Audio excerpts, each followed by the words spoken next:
there is a difference as well between good fats and bad fats.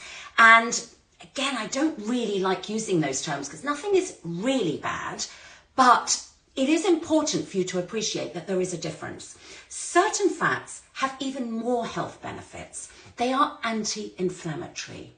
And what that means is that with general day-to-day life, when our bodies can be out of sync, whether it is from stress, whether it's from internal stress, that means your body is out of whack, it's constantly compensating to bring itself back in line. If you're injured, if you've, not eating well, if you haven't slept well, all of those contribute to your body not being happy internally, for a very simple way of putting it. And that can cause inflammation. Now, not all inflammation is bad. Sometimes it's an alert to your body that things need to be done to get it back in line, to bring inflammation down and bring everything back in line. Now, one of the ways of bringing inflammation down is by eating anti-inflammatory fats. And they will help because they have an anti-inflammatory effect. And those fats are foods that you are probably familiar with as being good fats. And they are things like olive oil, nuts and seeds, avocados, oily fish. Oily fish are one of the best forms of anti-inflammatory fat. So the fish that are tiny, like anchovies, sardines, mackerel, herring, they are loaded with anti-inflammatory omega-3s, and they will help. They have those health benefits of bringing down inflammation.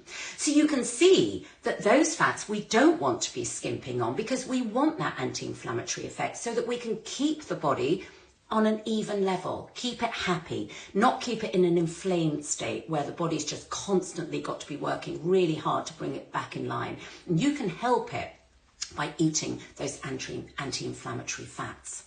So if you think about the fact that, one, you need fats because of the vitamins that I talked about, and because of the cell membranes, and because of the nerves, but you also want the anti-inflammatory effect, you can see why most nutritionists and most healthy eating guides will be veering you towards the good fats, which are the ones I've mentioned. Olive oil, oily fish, nuts and seeds, especially walnuts are high in omega-3s, avocado, and those types of foods.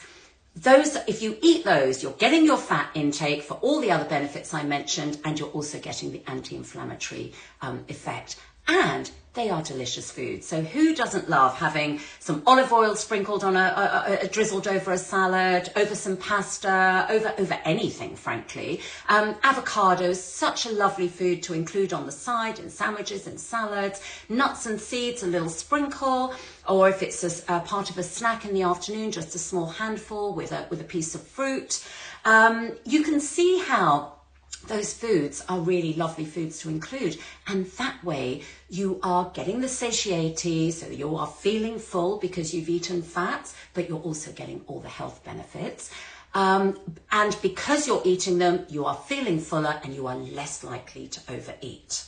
So it's just important to understand that overeating in fats, because they are calorie dense, because they have double the amount of calories to a protein food and a carbohydrate food, it is easy for your intake of calories to creep up without you noticing, even if those calories are coming from all those healthy foods that I've mentioned, the olive oil, the avocado, the nuts and seeds. So we still need to think about portions, which is why I suggest small handfuls of nuts, maybe just 2 or 3 slices, thick slices of avocado, drizzle of olive oil rather than, really pouring. Oily fish, I think, is not one that you need to worry about portions for, because you're getting the protein, you're getting the fats, and you do feel full. So it's not as easy to overeat with those foods. So I hope that sort of helps you to appreciate where you want to get your fats from and why. Because understanding both of those things then shows you that actually, if I did switch to 0% fat yogurt, that's okay, because I'm still getting good fats from olive oil, avocados, nuts and seeds, and oily fish. And I am still eating dairy foods like milk or cheese or other yogurts perhaps that do have a little bit more fat in them. So that's just one food in my whole day's meal choices, week's meal choices. So it's not just one thing in isolation, it's my whole diet. So when everybody sort of, was up in arms, how come you're suggesting 0% fat? Just remember, it's not just one bowl of food.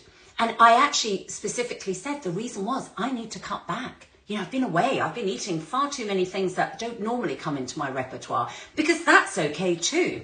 It works both ways, but you can't just keep doing that and hope that your clothes are still going to fit and you still feel good and you still feel healthy and you still feel energized, because actually all of those things are the first things to go, and that's not a feeling that I enjoy. So for me, cutting back on a few calories that don't really change much, I'm still eating a really lovely bowl of yogurt, but I've just cut back on a few calories. So I hope that explains a little bit why fats are so important, why we shouldn't be fearing fats, but why we should also just appreciate that the calories can creep up.